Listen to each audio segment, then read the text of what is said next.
Okey, jadi terima kasih kerana sudi bersama saya lagi. Dan kali ini kita akan bincang tentang bab 2 iaitu kebangkitan nasionalisme. Jadi dalam bab 2 ini ada beberapa perkara penting, ada 8 perkara penting yang perlu diketahui dan difahami. Pertama, tentang maksud nasionalisme itu sendiri. Kedua, tentang perkembangan idea nasionalisme di barat. Ketiga, perkembangan nasionalisme di Asia. Keempat, perkembangan nasionalisme di Asia Tenggara. Kelima, latar belakang kemunculan kesedaran nasionalisme di negara kita. Keenam, faktor kemunculan gerakan nasionalisme di negara kita. Ketujuh, perkembangan nasionalisme. Dan ke-8, kesan perkembangan nasionalisme. Baik, kita pergi ke 2.1 muka surat 22, maksud nasionalisme. Okey, jadi nasionalisme ini bermaksud perasaan cinta yang mendalam terhadap bangsa dan negara. Boleh diartikan sebagai semangat kebangsaan yang menjelaskan sikap dan pendekatan berkaitan dengan perjuangan menentang penjajahan serta pembelaan terhadap bangsa dan negara. Selain itu, nasionalisme bermaksud gerakan untuk mencapai kebebasan politik, kebebasan ekonomi dan kebebasan sosial daripada penguasaan orang asing. Idea nasionalisme tidak sama antara negara dengan zaman kerana idea tersebut berkait rapat dengan pengalaman sejarah dan pengaruh sekeliling seperti keturunan, agama, bahasa dan adat resam. Baik, beberapa orang tokoh dan sejarawan telah memberi tafsiran berkaitan dengan nasionalisme mengikut pandangan mereka. Kita bermula dengan Hans Kohn. Okey. Menurut beliau, nasionalisme merupakan satu gerakan yang meletakkan kesetiaan seseorang hanya kepada negara atau bangsanya. Kedua, Profesor William R. Roth, menurut beliau, kebangkitan nasionalisme Melayu lebih kepada kesedaran dan ketegasan diri pada dekad terakhir sebelum Perang Dunia Kedua. Hal ini disebabkan oleh ancaman terhadap hak kepentingan orang Melayu serta faktor ekonomi. Nasionalisme juga timbul akibat kebimbangan masyarakat terhadap sekularisme dan imperialisme barat yang melanda tanah Melayu. Kemudian Datuk Onn Jaafar. Menurut beliau, kita hendak menzahirkan satu bangsa yang lebih tegap dan kuat, boleh berdiri di atas tapak kaki kita sendiri dan mengambil tempat kita yang sebenar di sisi bangsa-bangsa lain yang tegap dan bersatu. Kemudian yang keempat, kita ada Dr. Burhanuddin Al-Hilmi. Menurut beliau, perjuangan menentang penjajahan hendaklah ada persatuan dan perpaduan yang kuat, iaitu National Front. Segala tenaga yang menentang penjajahan hendaklah digunakan untuk mencapai kemerdekaan dengan tetap berpegang pada tata tertib dan adab sopan bangsa Melayu dan agama Islam untuk menebus, merebut dan merampas kembali hak mutlak bangsa kita yang telah ditenggelamkan itu.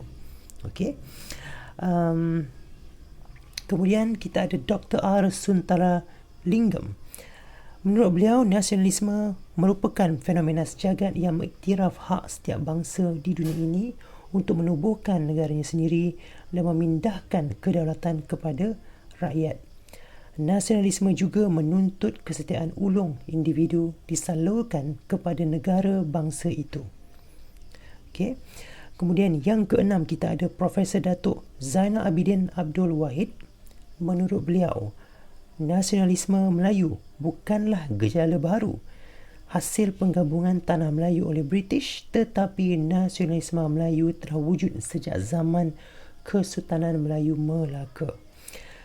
Kesediaan kepada raja merupakan ciri nasionalisme Melayu ketika itu dan orang Melayu berpegang pada fahaman kebangsaan yang bersifat ketanah Melayuan. Kemudian kita ada yang terakhir, Profesor Emeritus Tan Sri Dr. Khoo Kay Kim. Menurut beliau, dalam konteks Melayu sebelum merdeka, nasionalisme digunakan untuk merujuk perjuangan orang Melayu bagi mendapatkan kembali kedudukan unggul dalam negara sendiri. Jadi kita dapat lihat nasionalisme mempunyai pelbagai tafsiran berdasarkan sejarah, corak perjuangan dan karisma pemimpin yang mendukung perjuangan. Ini berkait rapat dengan perasaan cinta akan negara yang mencetuskan rasa untuk membina negara bangsa dan melahirkan identiti sendiri. Jadi hal ini membawa maksud nasionalisme ialah gerakan untuk melahirkan perasaan kekitaan dengan menggunakan persamaan kebudayaan dan pengalaman sejarah yang bertujuan membebaskan bangsa dan negara daripada penjajahan. Gerakan ini menuju matlamat yang sama, iaitu membina bangsa yang bersatu dan negara berdaulat. Okey, kita beralih pula ke 2.2, perkembangan idea nasionalisme di Barat. Okey, jadi nasionalisme di Barat ini berkembang hasil daripada penentangan terhadap pemerintahan beraja yang menjadi simbol penindasan yang menggugat hak dan kebebasan rakyat. Jadi contoh nasionalisme anti-raja ialah revolusi keagungan di England dan revolusi Perancis. Okay, selain itu, idea nasionalisme juga dikaitkan dengan perjuangan untuk memperoleh kemerdekaan daripada penjajahan kuasa asing seperti revolusi Amerika. Okey, jadi ada 3 sini. Okey, revolusi keagungan, revolusi Amerika dan juga revolusi Perancis. Jadi kita mulakan dengan yang mana pertama jadi dulu. Okey, iaitu revolusi keagungan 1688. Okey, jadi revolusi keagungan ataupun Glorious Revolution di England ni berlaku disebabkan oleh keinginan untuk menegakkan kedaulatan parlimen dan hak asasi rakyat. Jadi revolusi ini tercetus disebabkan pemerintahan Raja James II yang pada ketika itu membelakangkan parlimen semasa menggubal undang-undang. Jadi apa yang berlaku? Ahli parlimen ketika itu bangkit menentang pemerintahan Raja berkuasa mutlak dengan sokongan Mary II dan juga suaminya, Raja William of Orange dari Belanda.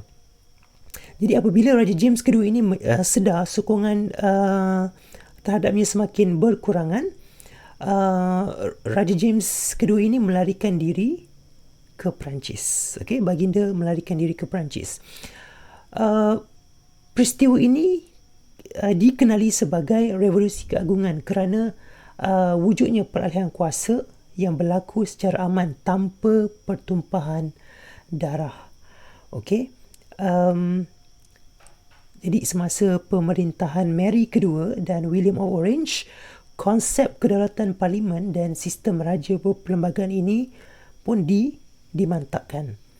Okey. Jadi Bill of Rights pun digubal untuk memberikan keutamaan kepada parlimen, membuat undang-undang dan hak mengutip cukai.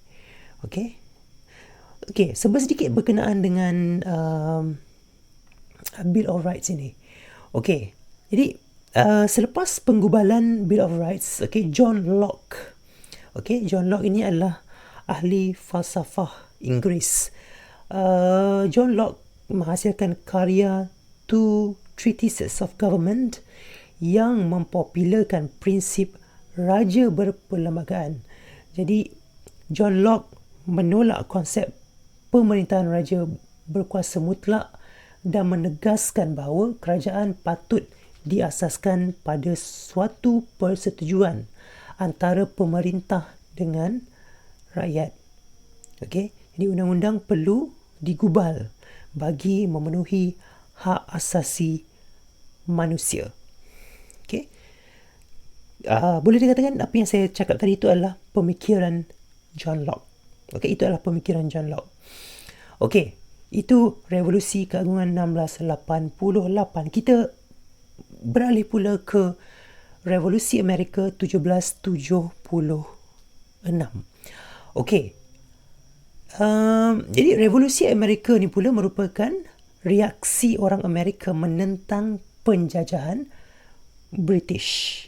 Okey. Jadi penentangan ini berlaku disebabkan oleh tindakan British yang tidak melindungi hak penduduk Amerika yang merupakan sebahagian daripada Empire British. Okey, jadi pada ketika itu terdapat 13 buah tanah jajahan British di Amerika.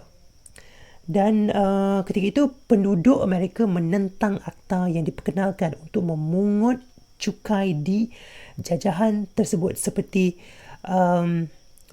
ada akta pelayaran, ada akta gula, ada akta stamp dan ada akta teh. Okey, jadi penduduk tanah jajahan di Amerika ketika itu melaungkan slogan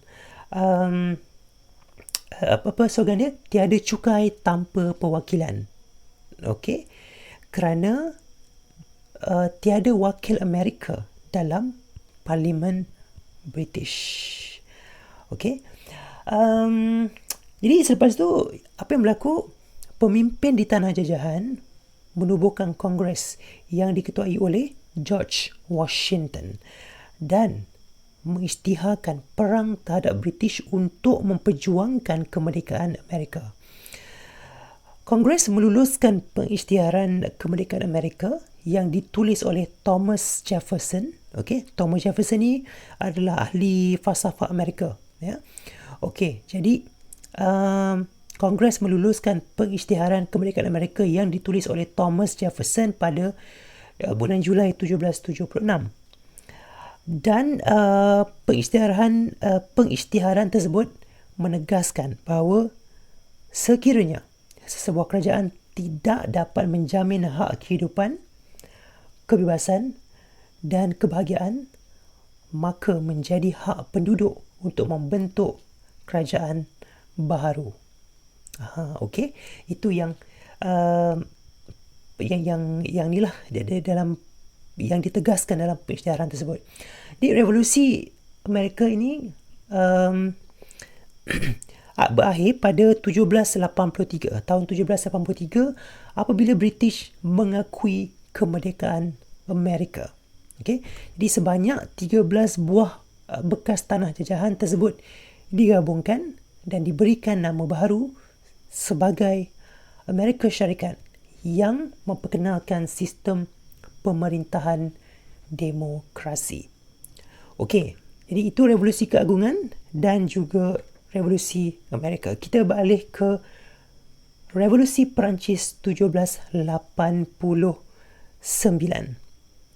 Okey, jadi Revolusi Perancis tercetus daripada idea nasionalisme yang memperjuangkan kebebasan, persamaan dan persaudaraan oleh golongan pemikir Perancis seperti Jean-Jacques Rousseau dan juga Voltaire. Okey, ada dua ni lah. Okey. Jadi Rousseau dia tulis The Social Contract. Okey, dia ni ahli falsafah Perancis lah. Okey. Beliau menulis The Social Contract yang mana mengemukakan keunggulan suara rakyat bagi menjamin kesejahteraan masyarakat. Jadi suara rakyat ni digelar sebagai hasrat umum yang merupakan kata sepakat golongan yang mempunyai kesedaran.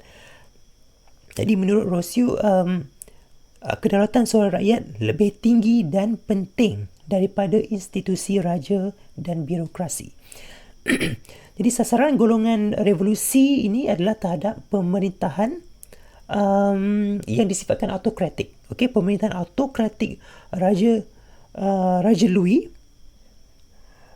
16, Raja Louis 16 dan golongan bangsawan. Golongan ini memonopoli pelbagai keistimewaan. Sebaliknya, rakyat pula terbeban dengan pelbagai cukai. Okey, jadi apa yang berlaku? Golongan revolusi ini menggempur penjara Bastille, membebaskan tahanan politik dan seterusnya menggulingkan Raja Louis ke-16. Okey. Jadi daripada revolusi Perancis inilah, French Revolution ini yang membawa kemunculan Republik Perancis yang mengakhiri sistem pemerintahan beraja di Perancis. Jadi kalau kita lihat idea nasionalisme di barat ini mencetuskan satu kesedaran dan kebangkitan untuk memperjuangkan kedaulatan negara yang menekankan hak dan prinsip kedaulatan rakyat. Dan idea ini tersebar ke dalam gerakan nasionalisme di luar Eropah, termasuklah di Asia dan Asia Tenggara.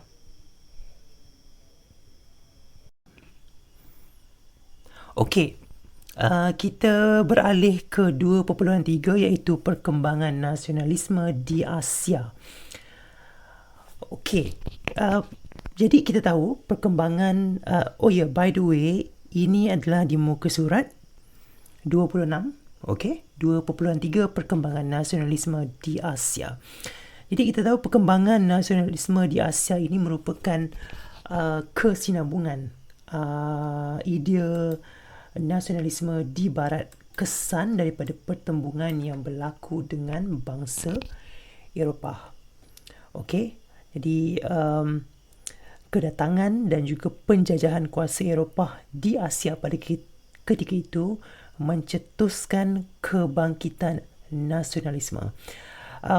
Ini dapat kita lihat di negara-negara seperti India, China, Mesir, Empire Osmania dan juga Jepun.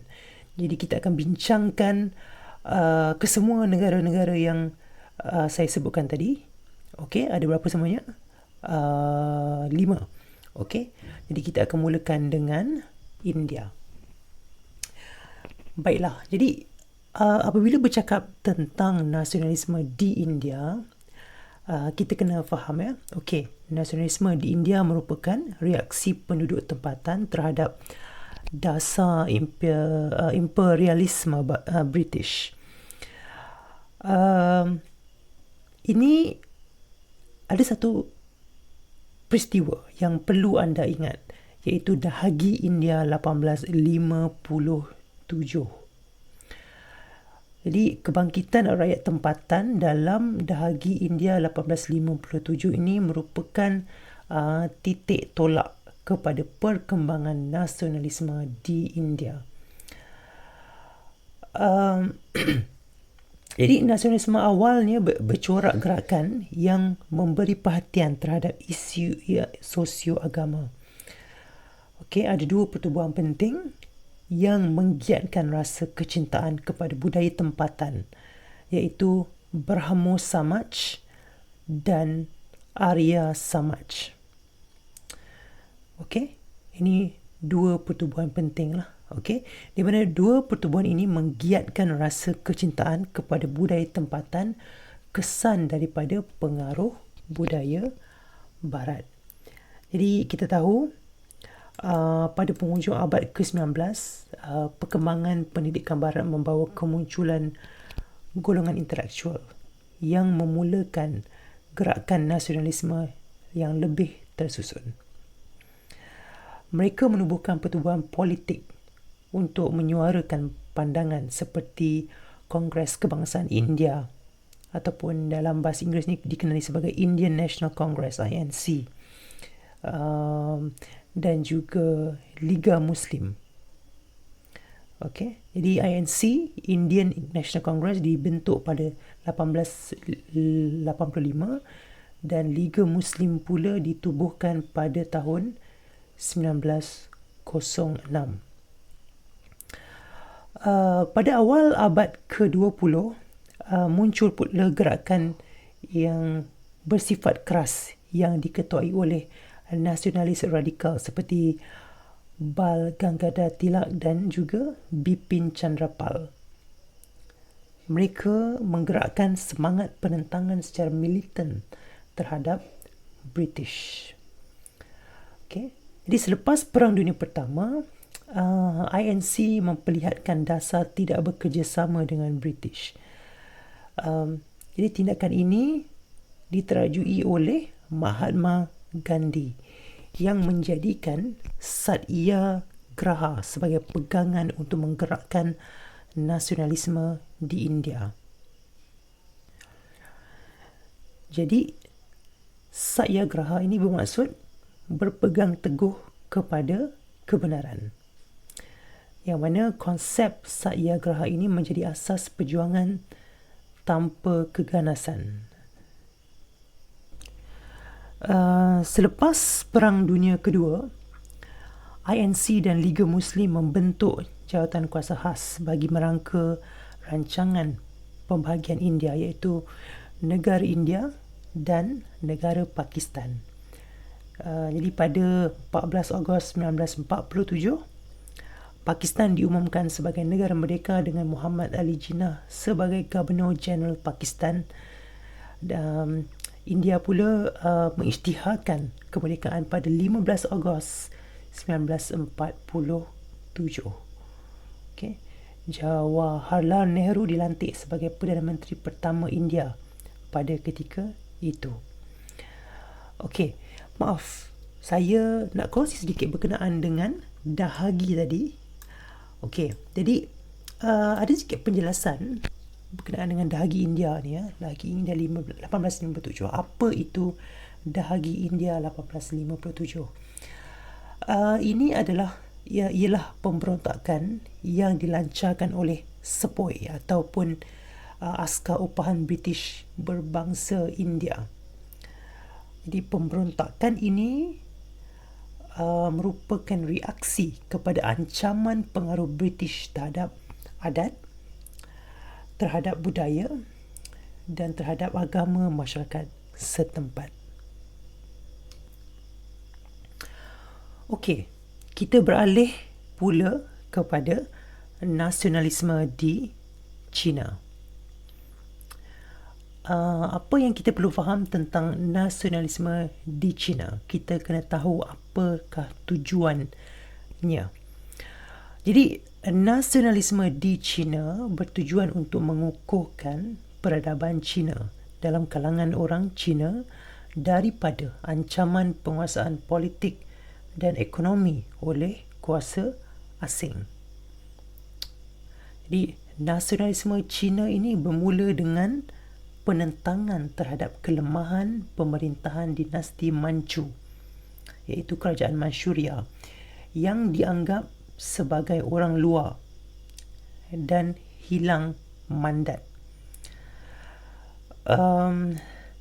Masyarakat Cina pada ketika itu juga hilang kepercayaan terhadap dinasti Manchu yang dikatakan gagal menghalang kemasukan pengaruh Barat. Okay? Jadi gerakan nasionalisme seterusnya ini bercorak anti Barat kerana menentang campur tangan kuasa Barat di China.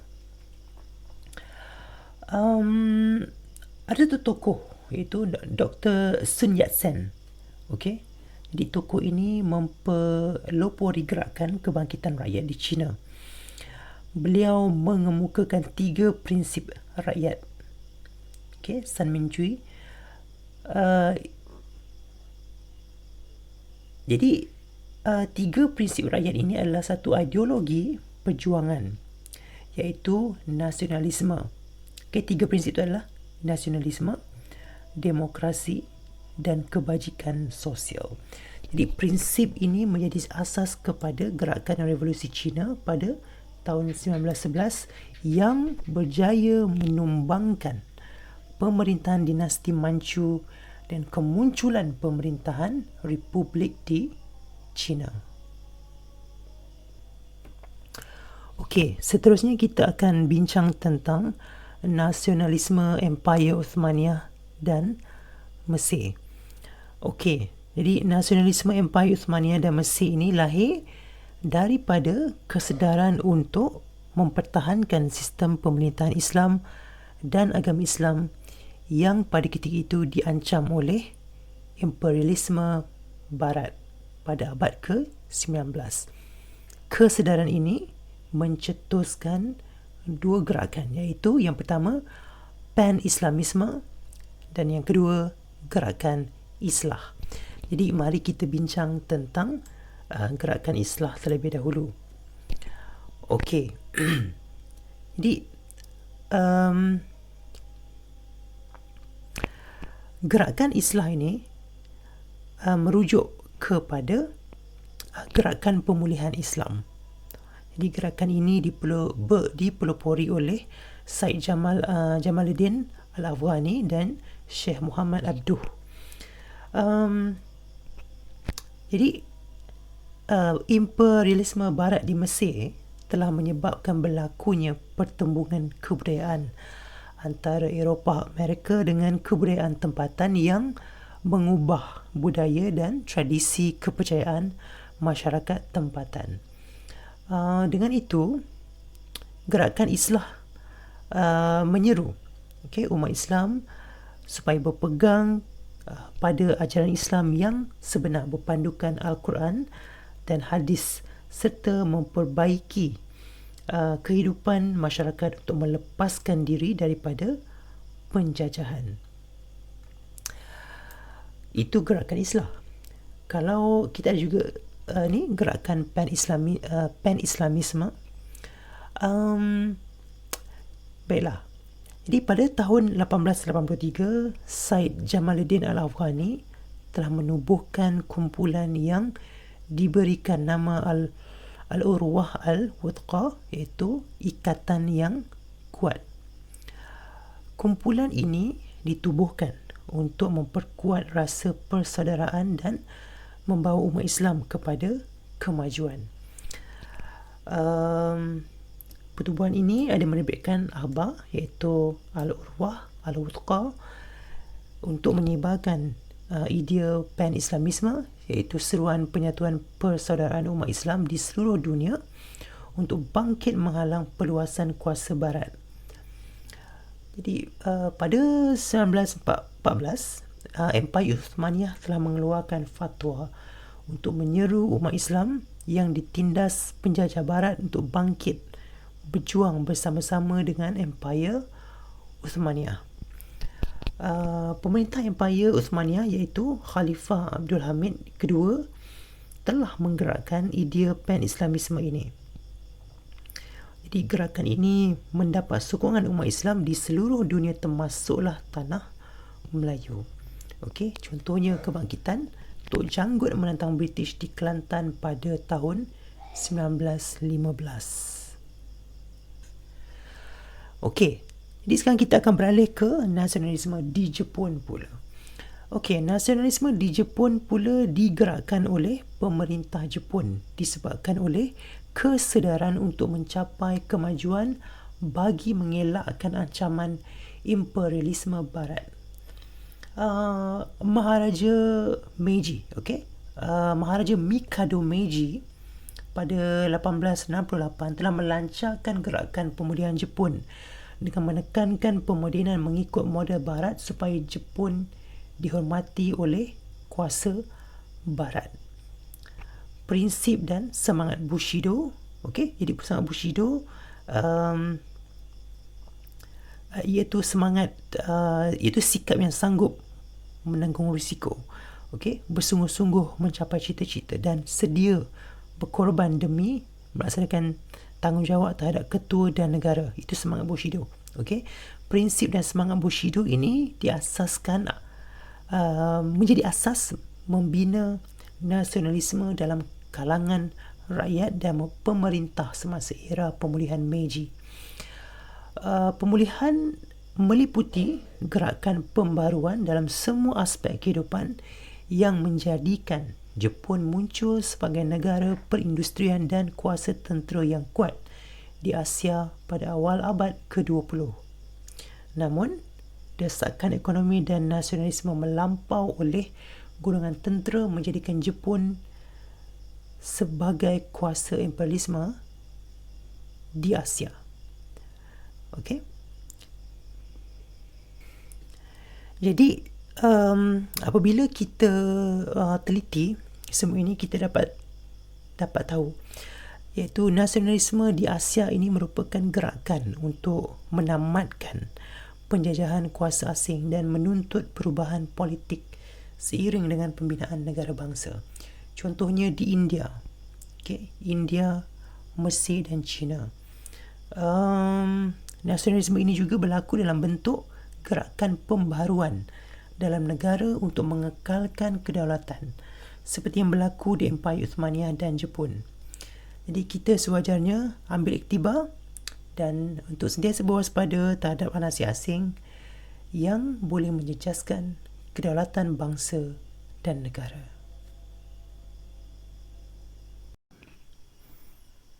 Okey, kita beralih ke 2.3 iaitu perkembangan nasionalisme di Asia. Okey, jadi kita tahu perkembangan, by the way, ini adalah di muka surat 26, 2.3 perkembangan nasionalisme di Asia. Jadi kita tahu perkembangan nasionalisme di Asia ini merupakan kesinambungan idea nasionalisme di Barat, kesan daripada pertembungan yang berlaku dengan bangsa Eropah. Okey, jadi kedatangan dan juga penjajahan kuasa Eropah di Asia pada ketika itu mencetuskan kebangkitan nasionalisme. Ini dapat kita lihat di negara-negara seperti India, China, Mesir, Empayar Uthmaniyah dan juga Jepun. Jadi kita akan bincangkan kesemua negara-negara yang saya sebutkan tadi. Okey, ada berapa semuanya? 5. Okey, jadi kita akan mulakan dengan India. Baiklah, jadi apabila bercakap tentang nasionalisme di India, kita kena faham ya. Okey, nasionalisme di India merupakan reaksi penduduk tempatan terhadap dasar imperialisme British. Ini ada satu peristiwa yang perlu anda ingat, iaitu Dahagi India 1857. Jadi kebangkitan rakyat tempatan dalam Dahagi India 1857 ini merupakan titik tolak kepada perkembangan nasionalisme di India. Jadi nasionalisme awalnya bercorak gerakan yang memberi perhatian terhadap isu sosio-agama. Okey, ada 2 pertubuhan penting yang menggiatkan rasa kecintaan kepada budaya tempatan, iaitu Brahmo Samaj dan Arya Samaj. Okey, ini 2 pertubuhan penting lah. Okey, di mana 2 pertubuhan ini menggiatkan rasa kecintaan kepada budaya tempatan, kesan daripada pengaruh budaya Barat.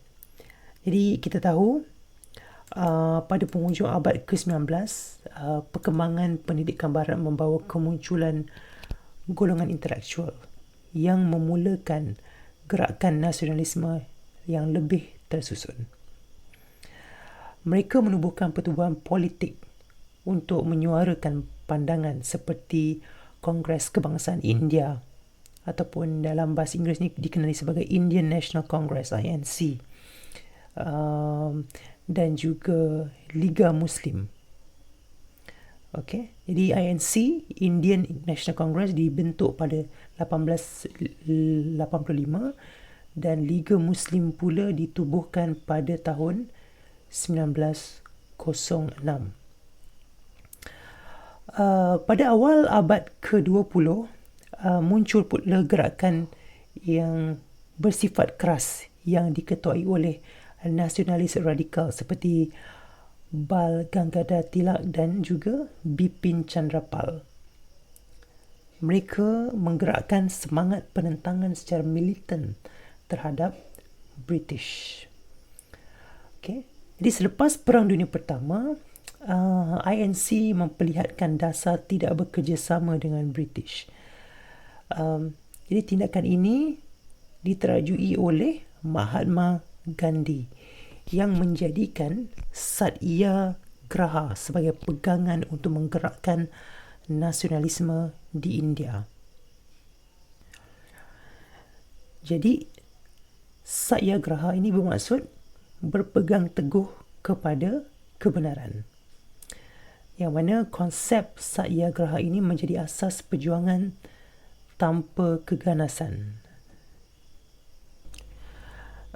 Selepas Perang Dunia Kedua, INC dan Liga Muslim membentuk jawatan kuasa khas bagi merangka rancangan pembahagian India, iaitu negara India dan negara Pakistan.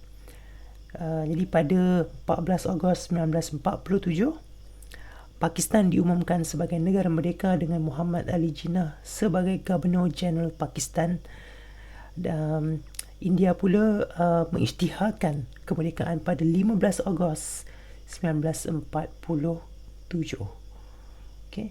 Jawaharlal Nehru dilantik sebagai Perdana Menteri pertama India pada ketika itu.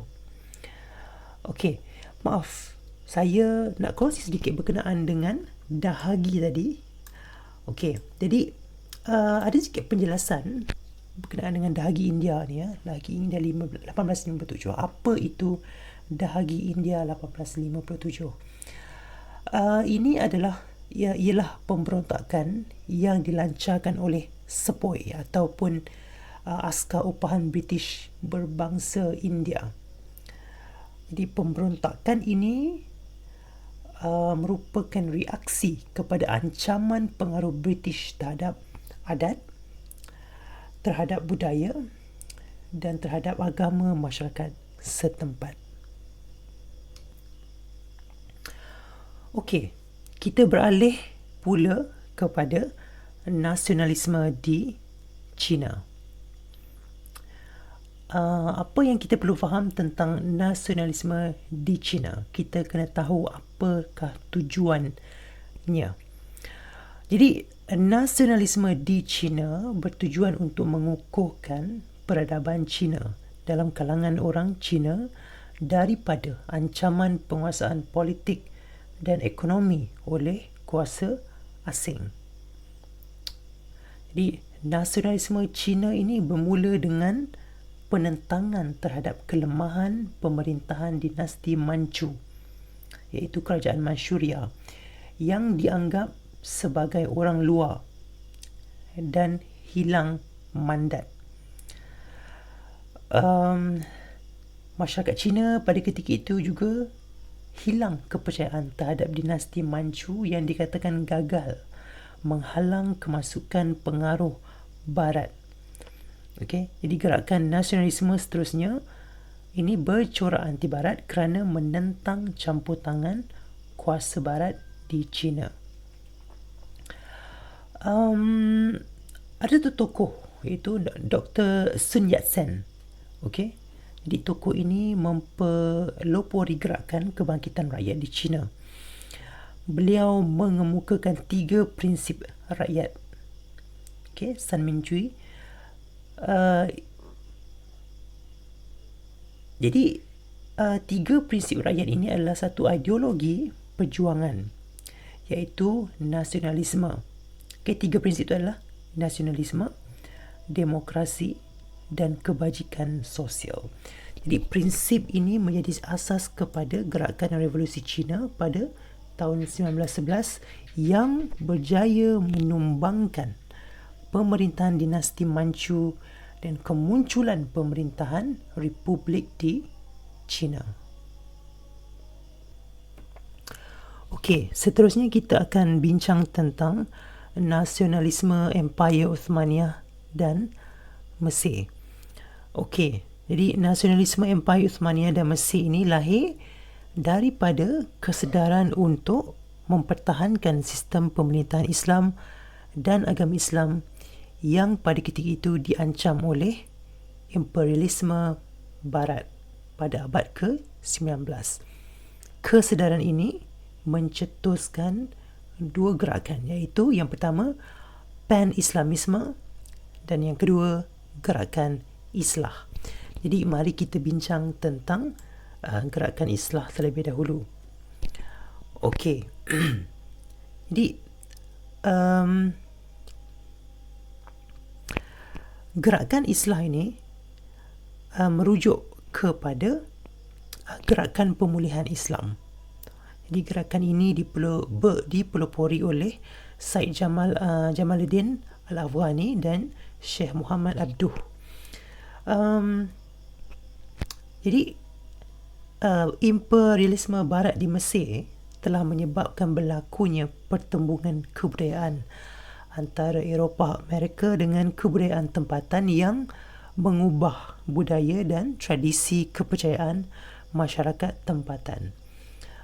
Dengan itu, gerakan Islah menyeru umat Islam supaya berpegang pada ajaran Islam yang sebenar, berpandukan Al-Quran dan hadis, serta memperbaiki kehidupan masyarakat untuk melepaskan diri daripada penjajahan. Itu gerakan Islah. Kalau kita ada juga gerakan pan-Islamisme.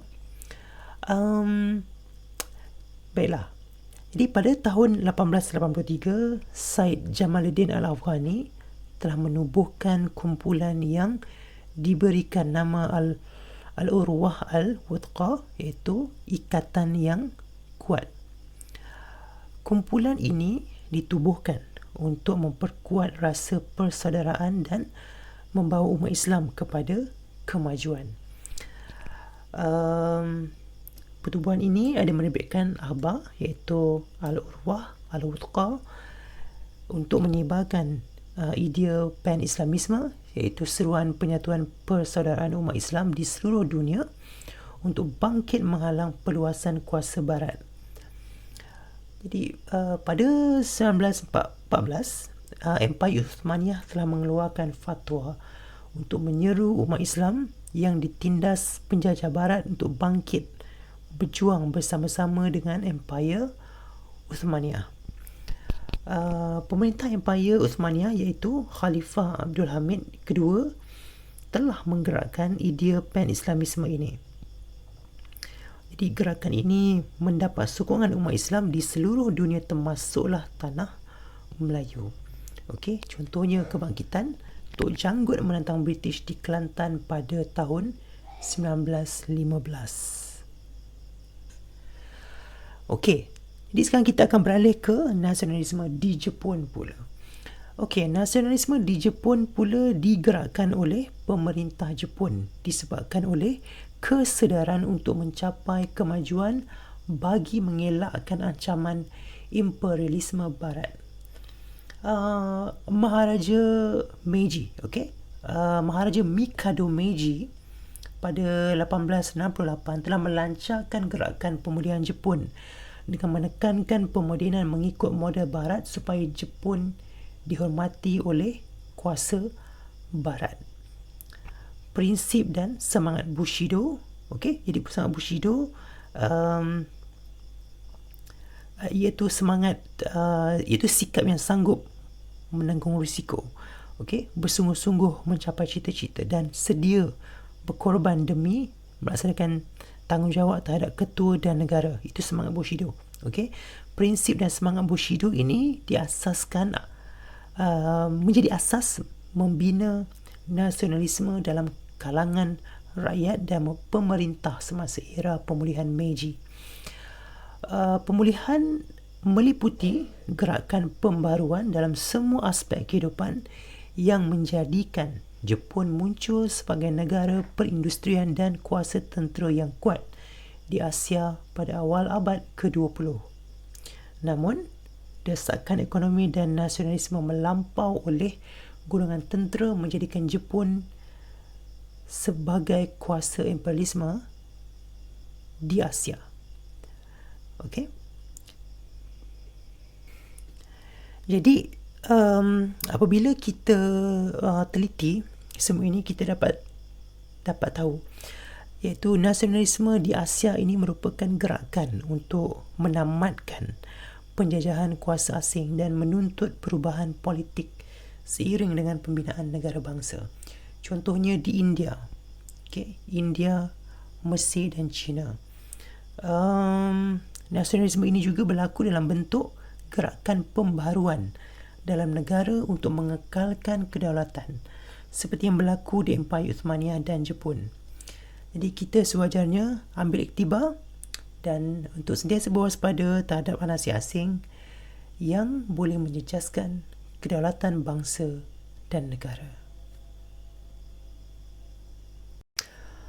Okey, jadi sekarang kita akan pergi ke perkembangan nasionalisme di Asia Tenggara, muka surat 28. Okey, jadi untuk perkembangan nasionalisme di Asia Tenggara ini, okey, jadi kita kena faham di Asia Tenggara, nasionalismenya berakar umbi daripada gerakan untuk membebaskan diri daripada penjajahan kuasa barat.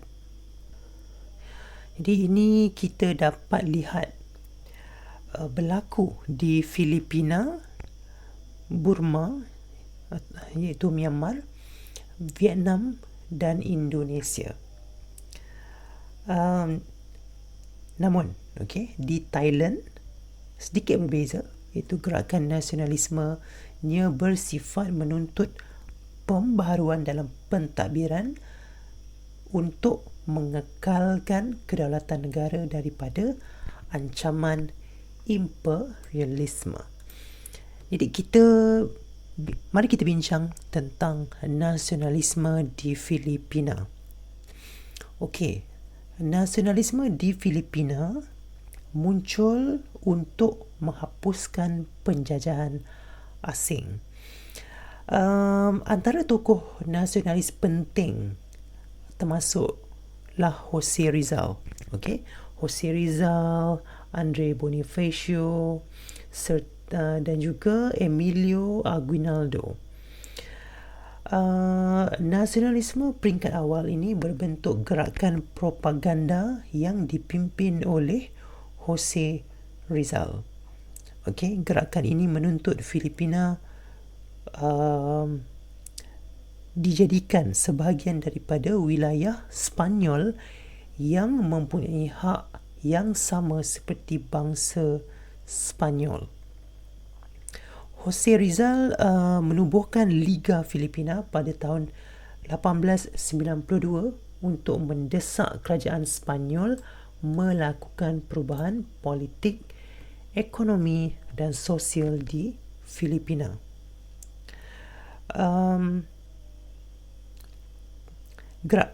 Jadi gerakan propaganda ini gagal.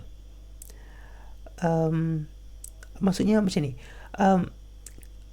wujud kegagalan gerakan propaganda mencetuskan idea nasionalisme yang lebih radikal. Jadi iaitu Bonifacio menubuhkan Katipunan untuk memperoleh kemerdekaan Filipina melalui revolusi. Jadi Katipunan ini merupakan gerakan revolusioner yang menggunakan akhbar kalayan untuk menyebarkan idea revolusi kepada rakyat Filipina. Bonifacio dan Aguinaldo telah memimpin Katipunan melancarkan revolusi Filipina pada tahun 1896 untuk menyingkirkan pemerintahan Spanyol. Namun usaha ini gagal. Jadi apa yang berlaku selepas itu? Apa yang berlaku selepas itu adalah Aguinaldo. Okey, Aguinaldo kemudiannya bekerjasama dengan Amerika Syarikat dan berjaya mengusir Sepanyol dari Filipina. Namun peristiharan kemerdekaan Amerika oleh Aguinaldo pada tahun 1899 tidak diiktiraf oleh Amerika Syarikat. Sebaliknya, Filipina diletakkan di bawah penguasaan Amerika Syarikat. Jadi di bawah penjajahan Amerika Syarikat, golongan nasionalis ini mengubah strategi perjuangan dengan menggunakan saluran diplomasi melalui parti politik sederhana. Okay. Pendekatan kerjasama ini membolehkan Sergio Osmena, iaitu pemimpin parti nasionalis, dilantik menganggotai Dewan Perhimpunan Filipina pada tahun 1907. Jadi gerakan menuntut kemerdekaan ini diteruskan oleh golongan nasionalis sehingga Perang Dunia Kedua. Kita pergi ke nasionalisme di Burma pula. Okey, jadi nasionalisme di Burma ialah satu manifestasi perjuangan golongan kelas menengah. Sami Buddha ataupun Pong Yi, Rakin, siswa Zah University, dan golongan petani menentang imperialisme British. Nasionalisme ini digerakkan oleh golongan kelas pertengahan berpendidikan barat berikutan pengaruh British yang mengancam kedudukan agama Buddha. Mereka menubuhkan Persatuan Belia Buddha pada tahun 1906 untuk mengekalkan tradisi Buddha, pendidikan dan kebudayaan Burma.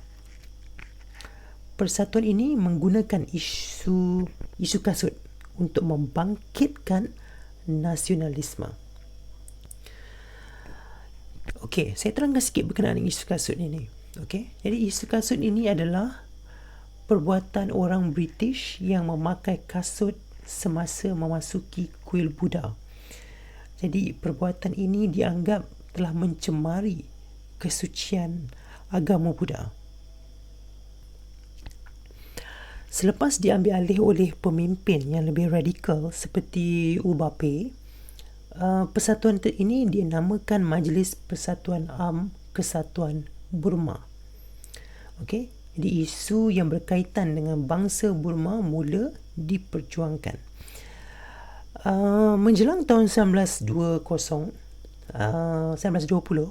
revolusi pelajar menuntut penubuhan universiti untuk mereka.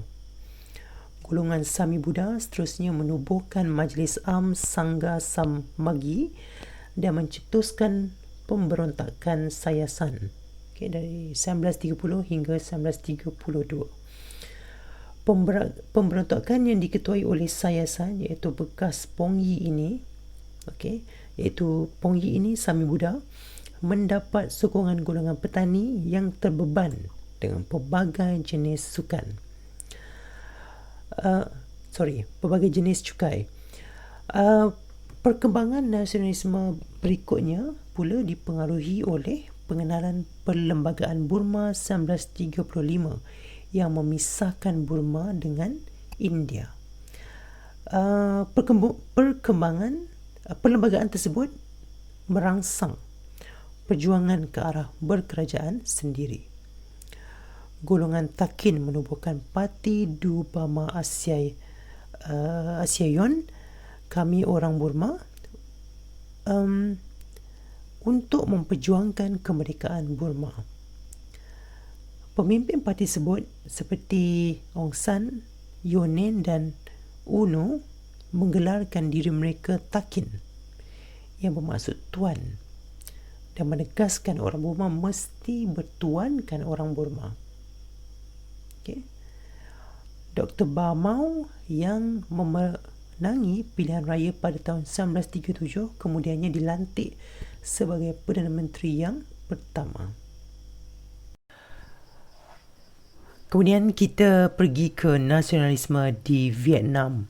Baik, nasionalisme di Vietnam muncul akibat dari perubahan sosiopolitik dan sosioekonomi selepas kedatangan Perancis, terutama selepas tahun 1918. Jadi gerakan nasionalisme Vietnam ini dipelopori oleh golongan bangsawan dan pegawai daripada golongan Mandarin. Golongan ini memperjuangkan pemulihan sistem pemerintahan beraja. Kemunculan golongan intelektual meningkatkan lagi kesedaran politik dan gerakan anti-Perancis. Nasionalisme Vietnam ini disalurkan melalui apa seperti Tribune Indigi dan Cloche Philly yang mengkritik penindasan Perancis dan menuntut hak rakyat Vietnam. Gerakan nasionalisme Vietnam selepas Perang Dunia Pertama bercorak revolusi yang didukung oleh dua aliran ideologi iaitu nasionalisme dan komunisme. Parti utama aliran nasionalisme ialah Vietnam Quoc Dang Dang, singkatannya VNQDD atau Parti Nasionalis Vietnam, pimpinan Nguyen Tai Hoc. Manakala golongan komunis diterajui oleh Parti Komunis Vietnam PKV, pimpinan Ho Chi Minh. Perjuangan VNQDD ini berteraskan demokrasi, nasionalisme dan sosialisme. Parti ini melancarkan pemberontakan pada tahun 1930 untuk mengusir Perancis dan menubuhkan kerajaan Republik Vietnam. Peristiwa ini memberikan kesempatan kepada Perancis untuk melumpuhkan gerakan golongan nasionalis dengan menangkap pemimpin VNQDD dan menghukum bunuh Nguyen Tai Hoc. Gerakan revolusi menentang Perancis ini diteruskan oleh Ho Chi Minh melalui PKV. Pada bulan September 1945, Ho Chi Minh berjaya mengisytiharkan kemerdekaan Republik Demokratik Vietnam di Hanoi, Vietnam Utara. Beliau dilantik sebagai Presiden pertama, manakala Vietnam Selatan yang berpusat di Saigon berada di bawah pengaruh Perancis dan Amerika Syarikat. Gerakan menentang penjajahan barat ini diteruskan sehingga Republik Vietnam terbentuk pada tahun 1976. Jadi seterusnya kita beralih ke nasionalisme di Indonesia. Nasionalisme di Indonesia ini pada awalnya berkisarkan isu pendidikan untuk mengubah nasib rakyat akibat dasar penjajah Belanda. Jadi Raden Ajeng Kartini mempelopori perjuangan untuk memajukan pendidikan kaum wanita. Karya Kartini, terutama surat yang diutus kepada rakan-rakannya di Eropah, dibukukan dan diterbitkan dengan judul Hilang Gelap Terbitlah Terang pada tahun 1911. Karya ini kemudiannya diterjemahkan ke dalam bahasa Inggeris dengan judul Letters of a Javanese Princess. Karya tersebut mendedahkan dasar diskriminasi Belanda yang menindas dan membawa kemunduran kepada bangsa Indonesia. Kesedaran nasionalisme seterusnya berkembang dengan munculnya pertubuhan yang lebih tersusun seperti Muhammadiyah untuk mempertahankan agama Islam daripada ancaman sekularisme Barat. Gerakan nasionalisme menjadi semakin radikal dengan penubuhan parti politik yang memperjuangkan kemerdekaan seperti Syarikat Islam (SI), Partai Komunis Indonesia (PKI) dan Partai Nasionalis Indonesia (PNI). Kepimpinan Soekarno menjadikan PNI sebagai sebuah parti yang berpengaruh. Jadi pada tahun 1928, Kongres Pemuda Indonesia melahirkan Ikrar Sumpah Pemuda yang menjadi tonggak nasionalisme. Jadi 3 asas dalam sumpah tersebut ialah satu tanah air, satu bangsa dan satu bahasa untuk mewujudkan keutuhan negara bangsa. Bagi mengukuhkan perjuangan pertubuhan ini, Soekarno mempelopori pembentukan Permuafakatan Perhimpunan Politik Kebangsaan Indonesia, PPPKI.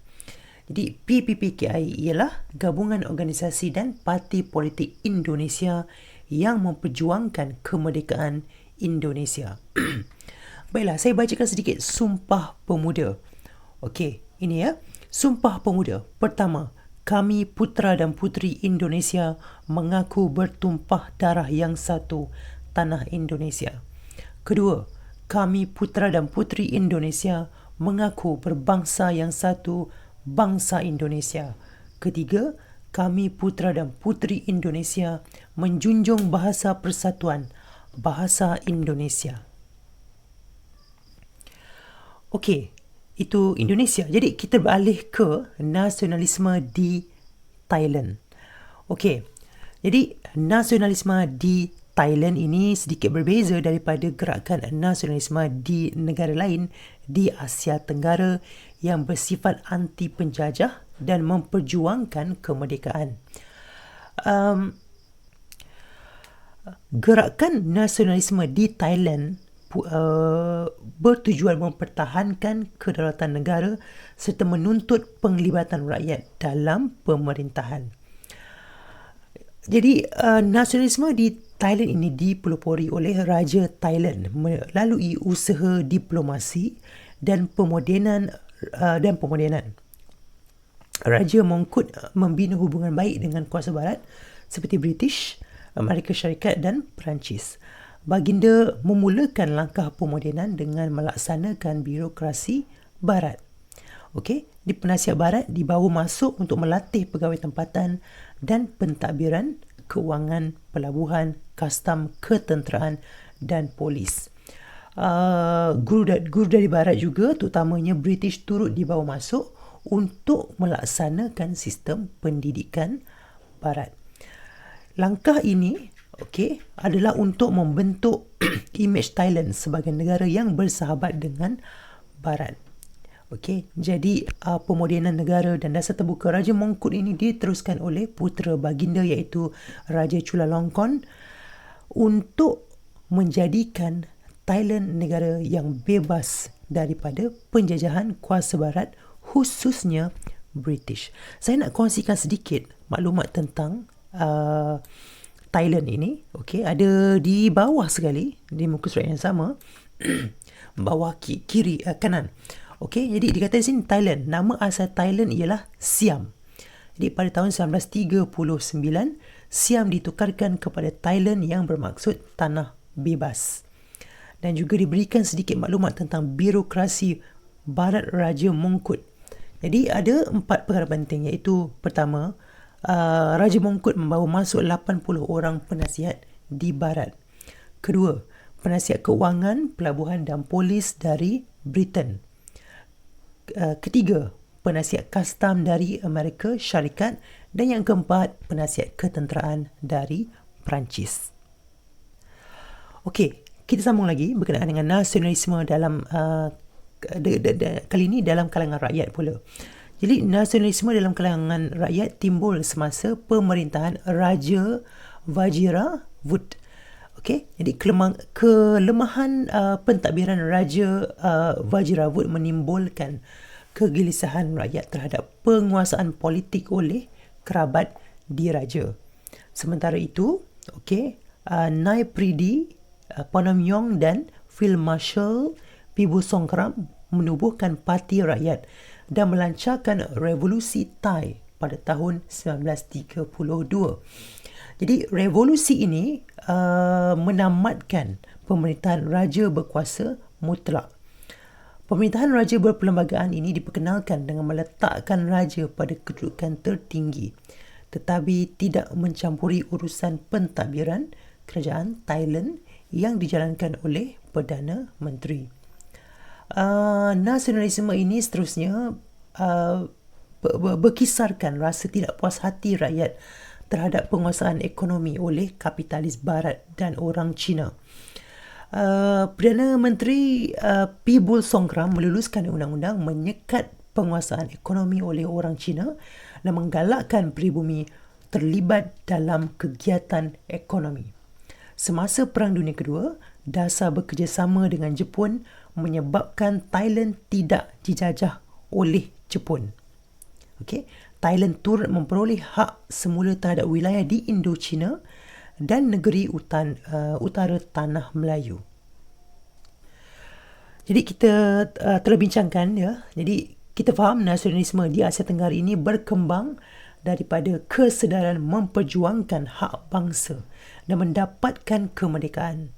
Namun begitu, nasionalisme di Thailand pula berbeza kerana lebih kepada usaha mempertahankan kemerdekaan dan kedaulatan negara.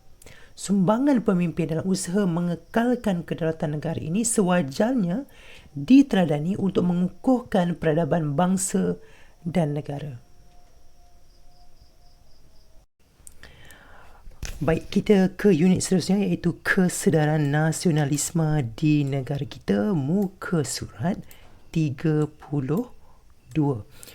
Okey, jadi kesedaran nasionalisme di negara kita ini dapat kita lihat ya sejak zaman Kesultanan Melayu Melaka. Kesedaran ini berkembang semasa menghadapi ancaman dari pihak Siam dan British oleh tokoh berjuang tempatan. Jadi sejarah perjuangan bangsa menghadapi ancaman luar ini dapat dilihat sejak zaman Kesultanan Melayu Melaka. Usaha pemimpin Kesultanan Melayu Melaka seperti Sultan Muzaffar Shah dan Sultan Mahmud Shah seharusnya disanjung. Setelah berundur dari Melaka, Sultan Mahmud Shah berusaha untuk mendapatkan Melaka semula dengan melakukan 3 kali serangan terhadap Portugis. Namun serangan tersebut menemui kegagalan. Penentangan terhadap ancaman luar juga dilihat melalui perjuangan Sultan Kedah, iaitu Sultan Abdullah Mukarram Shah yang menentang Syarikat Hindia Timur Inggeris SHTI, di mana baginda berusaha untuk mendapatkan Pulau Pinang kembali yang merupakan sebahagian daripada wilayah Kedah. Perjuangan baginda merupakan perjuangan terawal menentang British di Kedah. Begitu juga dengan kesungguhan dalam menentang penjajah seperti yang dilakukan oleh penghulu Dul Said, Datuk Maharaja Lela Pandak Lam, Datuk Bahaman, Rentap, Mat Saleh, Tok Janggut dan Haji Abdul Rahman Limbung pada penghujung abad ke-19 dan awal abad ke-20. Perjuangan mereka ini bersifat setempat namun selari dengan erti nasionalisme, iaitu perjuangan menuntut kebebasan daripada ancaman luar dan mendaulatkan wilayah masing-masing. Kesedaran awal ini mendapat reaksi dan tindak balas yang keras daripada penjajah sehingga memaksa masyarakat kita bergerak secara sederhana. Kesedaran nasionalisme perlu juga dikaitkan dengan perjuangan tokoh agama sejak awal abad ke-20 yang dibawa oleh gerakan Islah. Gerakan ini dipelopori oleh Syekh Muhammad Tahir Jalaluddin, Haji Abbas Muhammad Taha dan Syekh Al-Hadi. Kesedaran ini kemudiannya diteruskan melalui penulisan kreatif dan akhbar yang digerakkan oleh individu seperti Zainal Abidin Ahmad ataupun dikenali sebagai Zaba, Muhammad Rakawi Yusof, Abdul Rahim Kajai, Hajah Zainul Munshi Sulaiman ataupun Ibu Zain dan Fatimah Yaakob. Selain itu, terdapat perjuangan yang digerakkan melalui pertubuhan sosioekonomi oleh golongan berpendidikan Inggeris dan Melayu. Tokoh ketika itu ialah Ibrahim Haji Yaakob, Ishak Haji Muhammad, Ahmad Bustamam dan Burhanuddin Al-Helmi. Walaupun menghadapi kekangan keuangan, halangan undang-undang dan pengawasan ketat pemerintah, perjuangan mengkritik dan menyedarkan masyarakat tetap diteruskan. Jadi kesedaran nasionalisme ini telah lama wujud dalam pemikiran dan tindakan tokoh di negara kita. Sama ada daripada pihak sultan, pembesar, tokoh agama, wartawan, guru, penulis ataupun rakyat. Perkembangannya bergerak secara teratur dan perjuangan mereka dizahirkan dalam pelbagai bentuk. Hal ini dapat dilihat melalui gerakan secara terbuka setempat mahupun melalui idea penulisan dan berpersatuan yang terus berkembang bagi mempengaruhi masyarakat kemudiannya.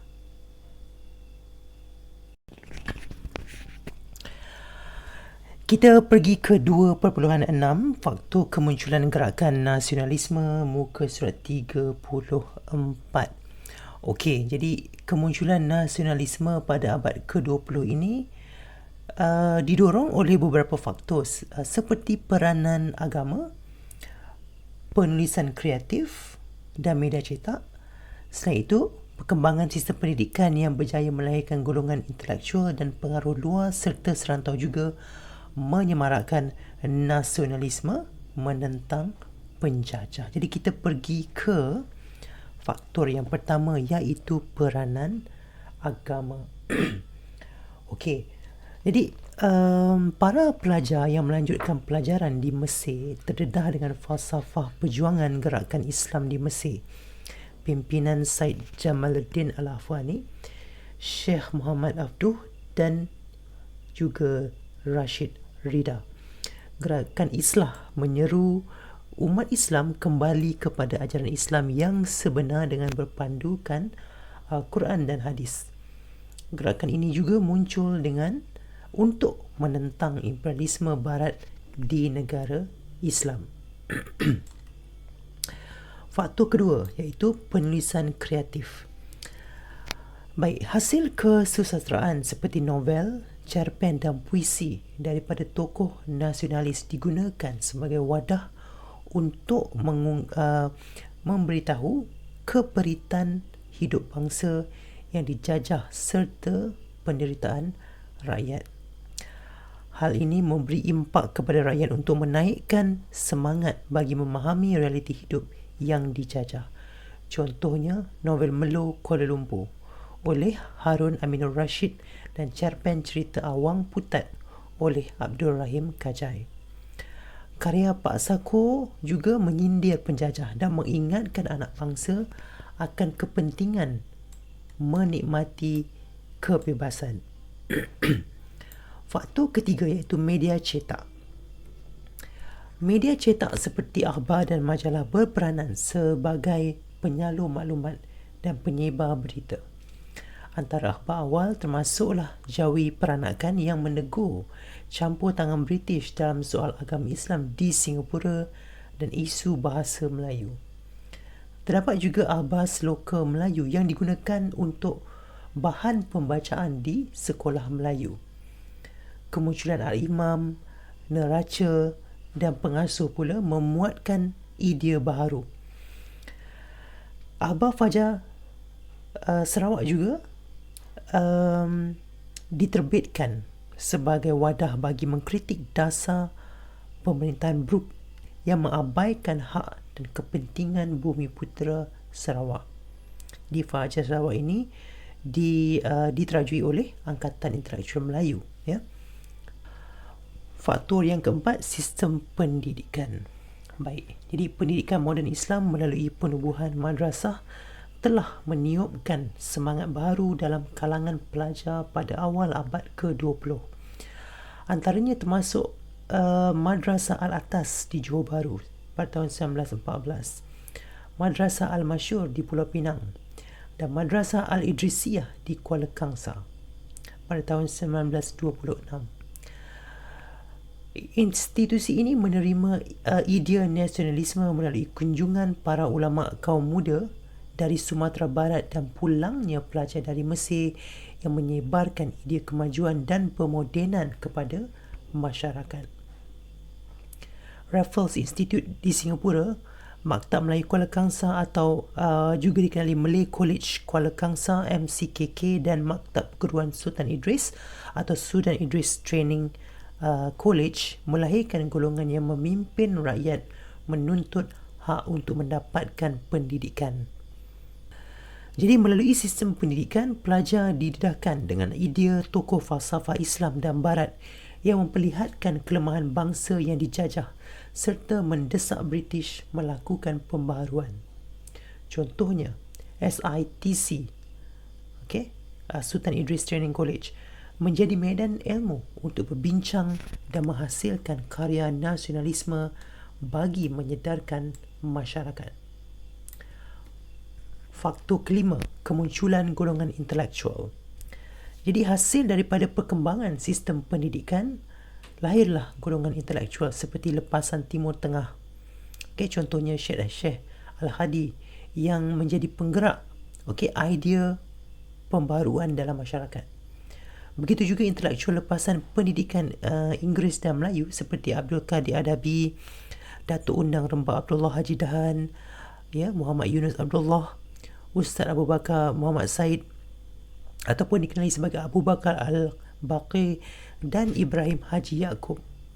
Mereka menggunakan ABA serta menubuhkan persatuan bersifat sosioekonomi dan politik untuk menyedarkan rakyat tentang nasionalisme.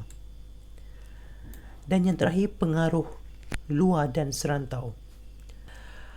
Kebangkitan pan-Islamisme di Empayar Uthmaniyah menyedarkan umat Islam untuk bersatu menentang ancaman luar. Pengaruh gerakan Islah di Mesir pula menggesa umat Islam melakukan pembaharuan yang progresif. Kemunculan Jepun sebagai kuasa besar dunia yang berjaya menewaskan Rusia telah membuka mata penduduk tempatan untuk memperjuangkan nasib mereka.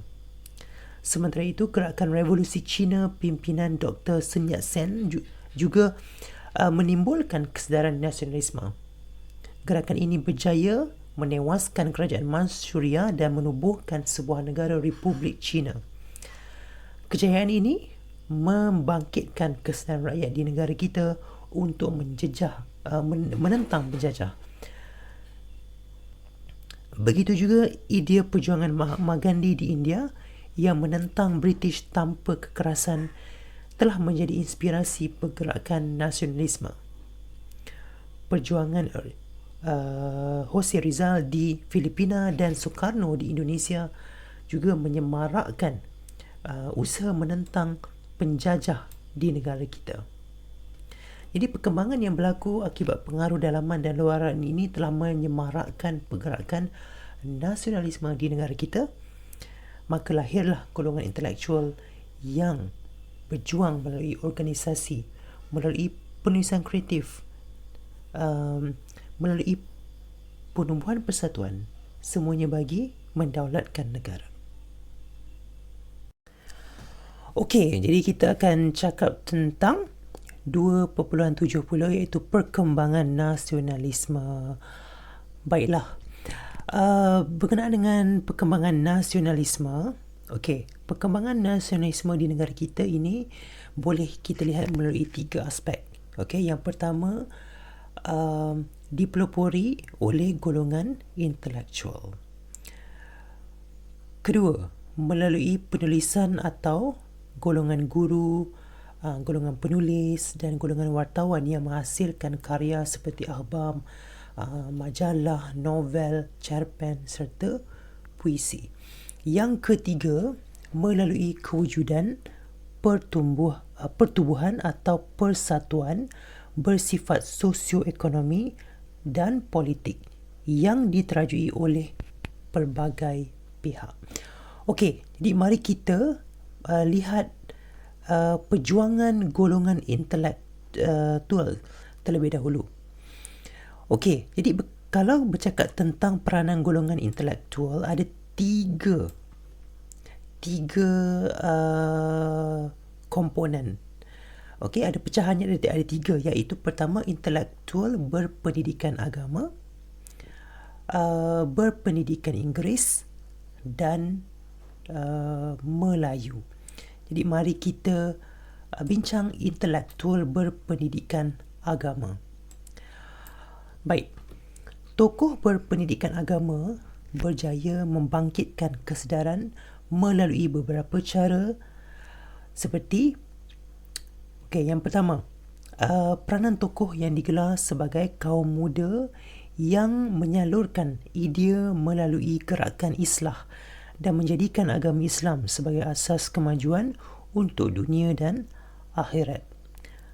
Tokohnya seperti Syekh Muhammad Tahir Jalaluddin, Syekh Al-Hadi dan Haji Abbas Muhammad Taha.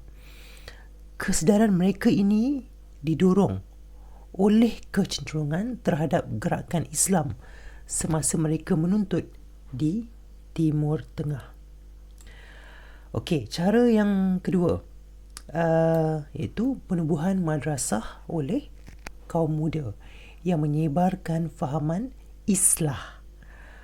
Okey, kesedaran betapa pentingnya pendidikan menyebabkan lebih banyak madrasah ditubuhkan yang membawa kesan positif kepada masyarakat. Antara contoh madrasah yang ditubuhkan termasuklah Madrasah Al-Atas di Johor Bahru, Madrasah Al-Khairiyah Al-Islamiyah di Pokok Sena Kedah, dan Ma'had Al-Ihya Al-Sharif Gunung Semanggul, Perak. Okey. Cara yang seterusnya ialah pelajarnya membawa kemajuan dan pemodenan dari aspek sikap serta pentafsiran terhadap Islam. Okay. Selain itu, wanita juga turut diberi peluang belajar di madrasah. Okay. Jadi pembentukan intelektual baharu Islam ini lah yang mendorong mereka berusaha untuk menyatukan rumpun Melayu dan memajukan Islam melalui pentafsiran baru seperti yang dibawa oleh reformis Mesir. Cara seterusnya melalui akhbar dan majalah. Okey, jadi idea mereka disalurkan melalui akhbar dan majalah yang membangkitkan kesedaran nasionalisme. Okey, antara majalahnya adalah termasuk Al-Imam, Al-Ikhwan, Neraca dan juga Tunas Melayu. Okey, seterusnya kita pergi ke intelektual berpendidikan Melayu pula. Okey. Inggeris. Kita pergi Inggeris dulu ya. Okey, jadi Maktab Melayu Kuala Kangsar, okey, ataupun dipanggil sebagai MCKK, ditubuhkan pada tahun 1905. Jadi di sini lahirnya intelektual berpendidikan Inggeris dan berperanan dalam perkembangan nasionalisme. Maktab ini pada asalnya ditubuhkan untuk melatih anak bangsawan bagi diserapkan dalam pentadbiran kerajaan British. Okey. Lepasan maktab ini menggunakan kedudukan mereka untuk menyuarakan hak mendapat pendidikan bagi orang Melayu. Okey. Lepasan maktab seperti Raja Chulan Raja Abdullah, okey, Mahmud Mad, Muhammad Yunus Abdullah dan Raja Uda Raja Muhammad yang bertugas sebagai pegawai kerajaan telah menuntut British untuk memperbaiki taraf hidup orang Melayu. Di samping itu, mereka juga menuntut British buka lebih banyak peluang pekerjaan kepada orang Melayu dalam jabatan kerajaan. Mereka menyalurkan idea dan tuntutan dengan cara berbaik-baik dengan British serta menggunakan akhbar seperti Warta Melaya, Lembaga Melaya dan Utusan Melayu. Kemudian intelektual berpendidikan Melayu. Okey, kita bincang tentang Maktab Perguruan Sultan Idris atau kita panggil dia SITC, Sultan Idris Teaching College. Ditubuhkan pada tahun 1922. Okey. Jadi maktab ini berjaya melahirkan semangat kesedaran bangsa melalui pelbagai usaha seperti pertama, peranan guru iaitu Oti Dusik, Abdul Hadi Hassan, Abdul Hadi Abdul Manan dan Harun Aminur Rashid. Mereka ini berjaya meniupkan kesedaran dalam kalangan pelajar sehingga lahirnya ramai tokoh penulis dan nasionalis.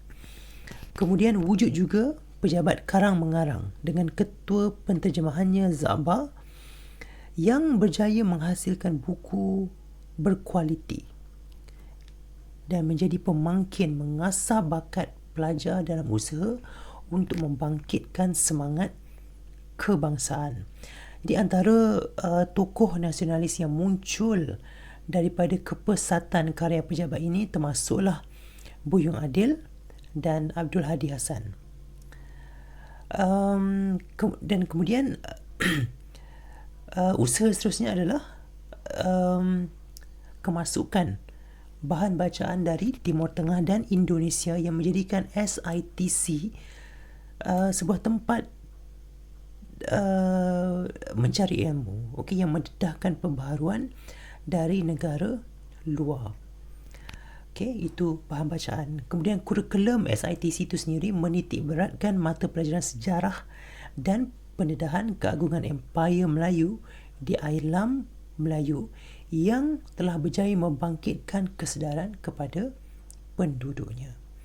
Itu kurikulum. Kemudian mata pelajaran. Mata pelajaran anyaman dan kesihatan serta sukan juga dianggap penting dalam kurikulum di SITC. Jadi pada tahun 1929 lahirlah Pertubuhan Ikatan Pemuda Pelajar dan Ikatan Semenanjung Borneo yang akhirnya melahirkan Persatuan Radikal, iaitu Kesatuan Melayu Muda.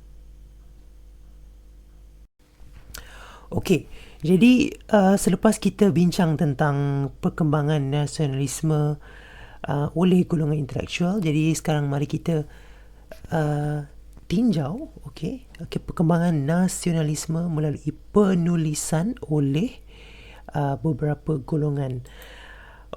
Jadi perjuangan melalui penulisan ini digerakkan oleh tokoh nasionalis melalui akhbar, melalui majalah, novel, cerpen dan puisi. Kita pergi ke akhbar dan majalah terlebih dahulu. Jadi akhbar dan majalah ini memainkan peranan dengan mengetengahkan isu hak dan masa depan bangsa. Polemik kaum muda dengan kaum tua serta isu pentadbiran, ekonomi dan juga sosial. Pada ketika itu, syarikat Jelutong Press menyuburkan kegiatan penerbitan akhbar. Intelektual yang berpendidikan Melayu dan Inggeris turut terlibat dalam perkembangan persurat khabaran Melayu pada awal abad ke-20. Muhammad Yunus Abdullah, antara tokoh yang menerjui akhbar Utusan Melayu dan Lembaga Melayu. Muncul juga akhbar seperti Warta Malaya, Warta Jenaka, Fajar Sarawak, Majlis dan Majalah Guru. Ada juga pengarang seperti Muhammad Yusof Ahmad atau dikenali sebagai Tok Kenali, Muhammad Yusof Abdul Hamid, Datuk On Jaafar dan Abdul Rahim Kajai. Mereka-mereka ini banyak bersuara tentang pendidikan dan politik tanah air. Ada juga akhbar berbahasa Inggeris seperti The Malay Mail dan The Malaya Tribune yang banyak memuatkan perkembangan sosiopolitik dan ekonomi di negara kita.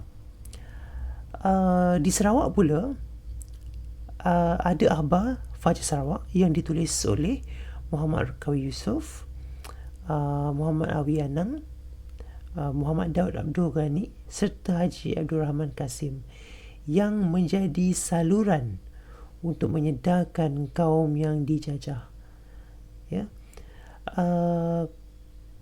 Pada ketika itu seruan dalam Fajar Sarawak ialah Fajar telah tersinsing.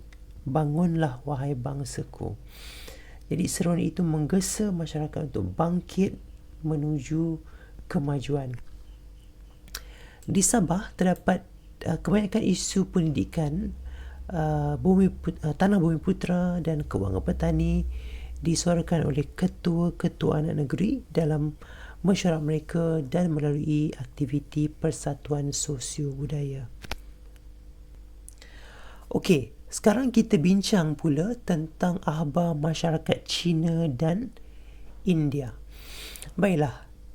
Okey, editor akhbar Cina biasanya merangsang pemikiran masyarakat Huaqiao, iaitu kaum Cina seberang laut, untuk mengekalkan identiti, untuk memperjuangkan nasib wanita dan untuk menyemai perasaan cinta akan negara Cina. Orientasi dan aspirasi penulisan akhbar ini cenderung ke arah negara asal mereka. Antara akhbar tersebut termasuklah Latpao dan Modern Daily News. Menjelang abad ke-20, akhbar Nanyang Suhui Pao dan Chongshin Yit Pao mula memuatkan soal pemerintahan monarki serta pergolakan politik di China. Okey. Menjelang tahun 1929, orientasi penulisan lebih bersifat anti-imperialisme. Okey, jadi sekitar tahun 1930-an, akhbar Nanyang Siampao di Pulau Pinang mula memperjuangkan soal kesatuan sekerja dan keadilan sosioekonomi bagi masyarakat kelas bawahan. Masyarakat India pula lebih cenderung menerbitkan akhbar walaupun beroperasi dalam tempoh yang singkat. Kandungannya banyak memperjuangkan kepentingan politik dan sosial masyarakat India di negara ini. Antaranya termasuklah Tamil Nation dan Tamil Murasu, akhbar The Indian dan Indian Pioneer pula banyak memuatkan pemikiran dan kepentingan perpaduan bagi masyarakat kelas menengah India di negara ini. Okay. Jadi akhbar Tamil Nation yang pada awalnya diterbitkan oleh peniaga India turut melaporkan perkembangan di India dan kepentingan sosiopolitik masyarakatnya. Sekarang mari kita bincang pula tentang karya kreatif. Okey, jadi kemunculan novel berjaya meniupkan nasionalisme dalam kalangan penduduk di negara kita. Jadi semua karya ini banyak bertemakan semangat cinta akan negara dan perjuangan membela nasib bangsa. Contohnya dalam novel Mari Kita Berjuang oleh Abdullah Siddiq ini, mengajak masyarakat memerdekakan diri dari aspek ekonomi. Selain itu, terdapat juga puisi bertemakan cinta dan negara seperti Angan-Angan dengan Gurindam, oleh Omar Mustafa, Sedarlah oleh Mahmud Ahmadi, Semenanjung oleh Harun Aminur Rashid dan Serunai Pujangga oleh Abdul Samad Ahmad. Kebanyakan cerpen pula bertemakan semangat perjuangan, nasib bangsa dan cinta akan tanah air yang dapat dilihat melalui karya Ishak Haji Muhammad. Karyanya bertajuk Rumah Besar Tiang Sebatang. Dapat juga dilihat melalui karya Abdul Rahim Kajai, iaitu Cerita Awang Putat, dan karya Syamsuddin Saleh. Karyanya bertajuk Di Sini Kita Bukannya Orang Dagang.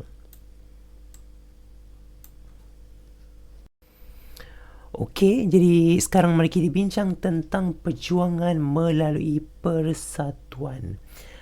Baik, perjuangan melalui persatuan ini memperlihatkan perkembangan yang bersifat sosio-budaya dan kemudiannya politik. Kita bincang tentang kesatuan Melayu Singapura. Okey, persatuan awal yang muncul ialah Kesatuan Melayu Singapura KMS yang ditubuhkan pada tahun 1926. Penubuhan KMS ini bertujuan untuk menggalakkan ahlinya untuk bergerak aktif dalam pentadbiran, memperjuangkan kepentingan orang Melayu dalam politik dan pendidikan serta mementingkan pelajaran teknik dan pengajian tinggi. Jadi kejayaan KMS ini mendorong penubuhan persatuan negeri lain. Contohnya Persatuan Melayu Pahang, Persatuan Melayu Selangor dan Persatuan Negeri Sembilan yang dianggotai oleh kaki tangan kerajaan. Mereka bekerjasama dengan British dan meminta supaya lebih banyak peluang diberikan kepada orang Melayu dalam pentadbiran. Terdapat juga persatuan yang menggelarkan diri mereka Persaudaraan Sahabat Pena, PASPAM, PASPAM, PASPAM, ya. Okey, PASPAM ini ditubuhkan bagi menggalakkan ahlinya untuk bersatu dan bertukar-tukar pendapat. PASPAM yang bermula di Pulau Pinang pada tahun 1934 berkembang dan giat mengadakan perhimpunan tahunan seluruh tanah Melayu antara tahun 1934 hingga tahun 1939. Usaha menyatukan pergerakan orang Melayu melalui kongres atau persidangan ini berjaya menghimpunkan wakil Persatuan Melayu dari Brunei, Labuan dan Sarawak untuk mengutarakan isu kebangsaan. Di Sarawak, Muhammad Rakawi Yusof adalah antara pengasas PASPAM Cawangan Kuching dan mempunyai hubungan baik dengan ahli KMS. Okey, beliau bersama-sama dengan Johari Anang turut mengasaskan Persatuan Melayu Sarawak PMS pada tahun 1939. Di Sabah, ramai dalam kalangan tokoh Bumiputera Sabah bergiat aktif dalam organisasi berbentuk penulisan sehingga membangkitkan kesedaran tentang pentadbiran di Sabah. Kesedaran berpersatuan dalam kalangan masyarakat Sabah ini wujud pada akhir tahun 1930-an. Penubuhan cawangan PASPAM di Jaya Sultan, Kota Kinabalu, Tawau dan Labuan pada tahun 1939 ini meningkatkan kesedaran sosial dalam kalangan ahlinya. Kebanyakan ahli PASPAM di Sabah terdiri daripada guru sekolah Melayu, pegawai rendah kerajaan dan peniaga. Ramai tokoh yang orang kata antara tokoh dia lah, termasuklah Muhammad Yaakob, Muhammad Syamsuddin Osman dan Zakaria Gan. Kemudian kita ada juga Kesatuan Melayu Muda KMM yang ditubuhkan hasil daripada gagasan Ibrahim Haji Yaakob pada bulan Mei 1937. Okey, KMM ini seterusnya didaftarkan pada tahun 1938. KMM berjuang melalui akhbar majlis dan berhasrat untuk menentang British dengan mewujudkan satu gagasan yang dinamakan Melayu Raya. Okey, ini orang kata melalui gagasan ini melalui gabungan Tanah Melayu dan Indonesia. Okey, itu Melayu Raya. Jadi KMM menyeru orang Melayu untuk bangun sebagai satu bangsa yang mempunyai tamadun dan kesopanan di tanah airnya. Namun British ni, KMM dianggap radikal oleh British kerana berani menyuarakan penentangan terhadap kerajaan kolonial dan membangkitkan perasaan anti-British melalui penulisan dalam akhbar dan juga majalah. Okey, satu lagi persatuan iaitu Persatuan Masyarakat Cina dan India. Okey, jadi sebelum Perang Dunia Kedua, masyarakat Cina masih menumpukan perhatian kepada keadaan yang berlaku di China. Okey, pemimpin revolusi China seperti Dr. Sun Yat-sen berusaha menjalinkan hubungan dengan pemimpin China di negara kita dengan melawat negeri-negeri Melayu bersekutu sebanyak 4 kali. Jadi hal ini mendapat sokongan hal ini adalah untuk mendapatkan sokongan menentang kerajaan Manchuria di China. Terdapat masyarakat Cina yang memberikan perhatian kepada kebajikan dan perkembangan politik tempatan di negara kita. Contohnya masyarakat Cina yang dilahirkan di negeri-negeri Selat atau Cina peranakan. Selain itu, terdapat juga dalam kalangan mereka yang berpendidikan Inggeris seperti Tan Jiak Kim. Okay. Mereka menubuhkan Persatuan Orang Cina Peranakan British, SCBA, di negeri-negeri Selat. Dan persatuan ini menggalakkan pelajaran tinggi dan teknikal dalam kalangan masyarakat Cina. Okey, pada tahun 1915, Tan Cheng Lock, mula berusaha untuk menghidupkan cawangan SCBA di Melaka. Beliau juga menuntut peluang berkhidmat dalam perkhidmatan kerajaan. Bagi masyarakat India pula, beberapa pertubuhan awal ditubuhkan bagi menjaga kepentingan masyarakat India di Tanah Melayu. Antaranya termasuklah Persatuan India Taiping, Persatuan India Pulau Pinang. Itu dua lah. Jadi pada tahun 1927, persidangan India Semalaya diadakan di Kuala Lumpur dan diikuti oleh negeri lain. Persidangan ini bertujuan membincangkan isu berkaitan dengan masyarakat India. GV Taba pula menubuhkan Malayan Indian Association MIA khusus bagi golongan India yang dilahirkan di Tanah Melayu. Jadi pada bulan Oktober 1936, Central India Association of Malaya, CIM, ditubuhkan di bawah pimpinan Dr. A.M. Suse yang menggabungkan 12 persatuan India dan 4 dewan perniagaan yang berjaya mengembangkan idea nasionalisme masyarakat India di Tanah Melayu di samping menjaga kebajikan mereka. Pergerakan CIM ini disemarakkan lagi dengan lawatan Pandit Jawaharlal Nehru ke Tanah Melayu pada 1937. Masyarakat Sikh juga turut terlibat sebagai pasukan keselamatan.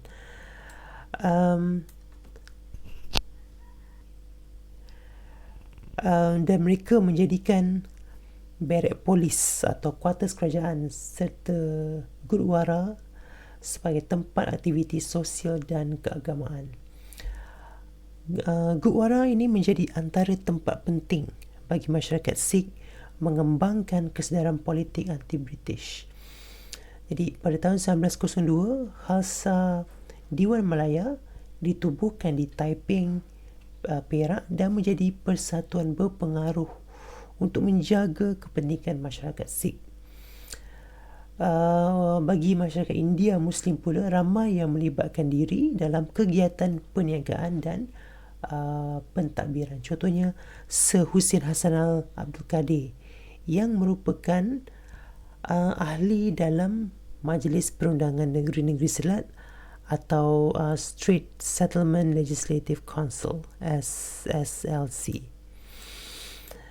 Jadi kita dapat lihatlah, perjuangan nasionalisme ini digerakkan oleh golongan intelektual dengan menggunakan media massa, persatuan,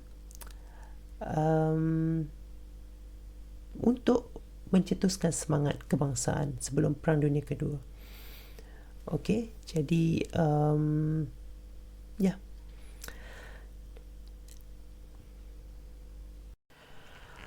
Jadi sekarang mari kita pergi ke kesan perkembangan nasionalisme, iaitu 2.8, di mana kita akan bincang tentang kesan perkembangan nasionalisme di negara kita dari aspek politik, ekonomi dan juga sosial. Baik, kita mulakan dengan politik terlebih dahulu, iaitu pertama, usaha golongan intelektual ini yang berpendidikan Inggeris dan KMS menggesa kerajaan meningkatkan peluang pekerjaan dalam pentadbiran British memang membuahkan hasil. Bilangan orang Melayu dalam Malayan Civil Service bertambah daripada 7 orang pada 1930 kepada 20 orang pada tahun 1937. Jadi langkah British memperkenalkan dasar desentralisasi telah mendorong orang Melayu lebih peka tentang masa depan mereka. Dasar desentralisasi ini cuba mengembalikan kuasa sultan, residen dan majlis mesyuarat negeri yang tercabar akibat terbentuknya negeri-negeri Melayu bersekutu pada tahun 1896. Jadi kesannya orang Melayu mula menyuarakan kepentingan berpersatuan bagi membincangkan soal politik sehingga tertubuhnya Persatuan Peringkat Negeri. Nasionalisme yang berlaku di China juga mendorong golongan revolusi memberikan perhatian terhadap pendidikan masyarakat Cina di negara kita. Kelab bacaan dan pasukan drama ditubuhkan agar masyarakat di sini dapat membaca berita dari China.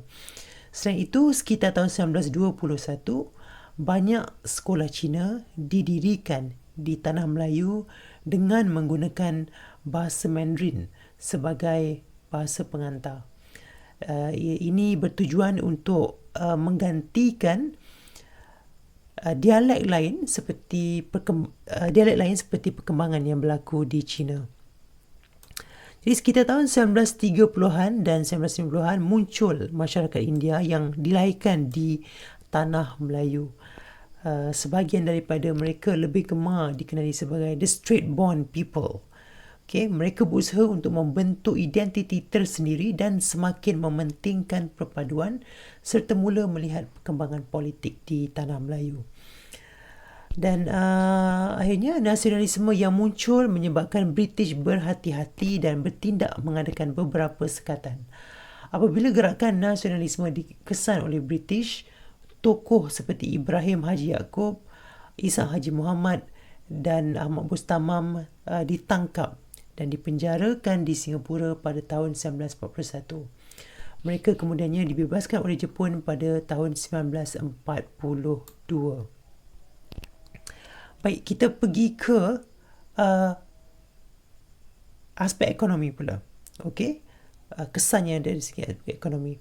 Jadi gesaan kaum muda agar memajukan diri dalam pendidikan dan ekonomi telah membangkitkan semangat berniaga dalam kalangan masyarakat Melayu. Hasilnya, tertubuhlah Persatuan Kebajikan yang bernama Jamiah Al-Khairiyah di Singapura.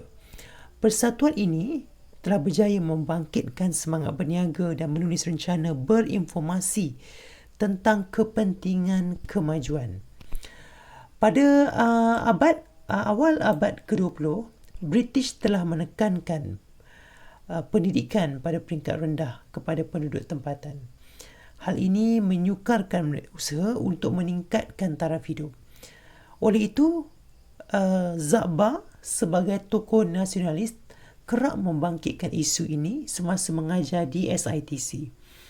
Beliau menyedarkan guru pelatih dan pentingnya pendidikan tinggi dan kurikulum bahasa Inggeris. Akhbar berbahasa Inggeris seperti The Malay Mail dan Malaya Tribune telah berusaha untuk mengasaskan dana bagi membantu orang Melayu melanjutkan pelajaran di luar negara. Usaha ini disokong oleh Persekutuan Guru-Guru Melayu Selangor dan Persatuan Negeri. Pada masa itu, terdapat orang Melayu yang melanjutkan pelajaran ke luar negara seperti Tunku Abdul Rahman, Tunku Yaakob dan Muhammad Zain Arifin. Okey, kita pergi ke aspek sosial pula. Okey, jadi tuntutan untuk mendapatkan peluang pendidikan yang disuarakan melalui akhbar, majalah dan persatuan telah mewujudkan kesedaran yang tinggi dalam kalangan masyarakat untuk belajar di madrasah dan sekolah Melayu. Kesedaran ini juga mendorong mereka menulis dan menerajui majalah sendiri. Lepasan SITC juga telah menunjukkan peningkatan daripada 58 orang pada bulan Mac 1924 kepada 141 orang pada bulan September 1940. Mereka berkhidmat sebagai guru untuk membantu meningkatkan taraf pendidikan masyarakat. Kemunculan lebih ramai guru wanita menyemarakkan perkembangan nasionalisme. Jadi pada tahun 1930, guru wanita di Johor Bahru menerbitkan majalah Bulan Melayu untuk memuatkan berita kemajuan dan pendidikan wanita. Majalah ini tersebar di serata tanah Melayu dan Indonesia. Penggerak utama Bulan Melayu iaitu Ibu Zain kerap mengingatkan wanita berkaitan dengan kepentingan ilmu pengetahuan untuk mengangkat martabat wanita. Sementara itu, masyarakat India dan Ceylon turut menubuhkan persatuan untuk menjaga kebajikan mereka. Contohnya, EEC Turaisingham selaku Presiden Malayan Rubber Estate Owner Association telah berjaya membantu meningkatkan perusahaan getah semasa zaman kemelesatan ekonomi pada tahun 1920-an dan tahun 1930-an. Menjelang Perang Dunia Kedua, golongan intelektual menyedari perubahan politik semakin bertambah. Jadi masyarakat Cina mula meminta kerajaan British menimbangkan penglibatan mereka dalam jawatan kuasa kerajaan. Tan Cheng Lock yang menganggotai Majlis Perundangan Negeri-Negeri Selat SSLC menuntut British menjaga kebajikan dan menyediakan dana untuk belajar dalam kalangan masyarakat Cina. Di perkembangan nasionalisme di negeri kita ini telah melahirkan golongan nasionalis yang berusaha mengubah corak hidup masyarakat, dan ini dapat dilihat melalui aspek politik, ekonomi dan sosial.